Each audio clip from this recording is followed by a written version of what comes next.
તમે તમારું income tax return તો ફાઇલ કરી જ દીધું હશે અને જો બાકી છે તો ફટાફટ કરી દેજો, કારણ કે ઇન્કમ ટેક્સ રિટર્ન ફાઇલ કરવાની તારીખ 15 સપ્ટેમ્બર સુધી લંબાવી દેવાઈ છે. અને જો રિટર્ન ફાઇલ કરો છો તો તેનું વેરિફિકેશન કરવાનું ના ભૂલતા, કારણ કે જેટલું ઇન્કમ ટેક્સ રિટર્ન ફાઇલ કરવું મહત્વનું છે એટલું જ મહત્વનું છે તેનું વેરિફિકેશન કરવું, એ પણ રિટર્ન ફાઇલ કર્યાના 30 દિવસની અંદર. જો તમે આ પ્રોસેસ સમયસર કરી દો છો તો તમારું રિફંડ અટકતું નથી. આ સાથે જ તમને કોઈ પેનલ્ટી પણ નથી લાગતી. બીજું, તમારું ટેક્સ રેકોર્ડ એકદમ ક્લિયર રહે છે.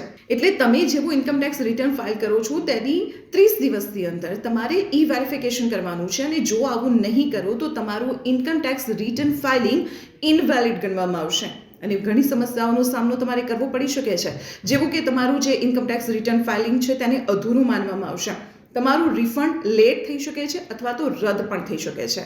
ઇન્કમ ટેક્સ વિભાગની તમને નોટિસ પણ મળી શકે છે. તમારે બની શકે છે કે રિવાઇઝડ રિટર્ન ફાઇલ કરવું પડે, વ્યાજ અને લેટ ફાઇન પણ ચૂકવવો પડી શકે છે. એટલે સૌથી જરૂરી એ બની ગયું છે કે ફટાફટ તમારું રિટર્ન પહેલાં ફાઇલ કરી દો, અને રિટર્ન ફાઇલ કરો એ સાથે જ 30 દિવસની અંદર તેનું વેરિફિકેશન પણ ખાસ કરી લો.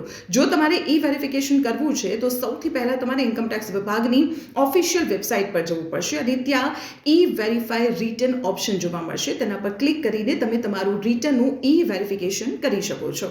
તો આવી જ મહત્વપૂર્ણ જાણકારી માટે આપ સતત જોડાયેલા રહો સંદેશ ડિજિટલ સાથે.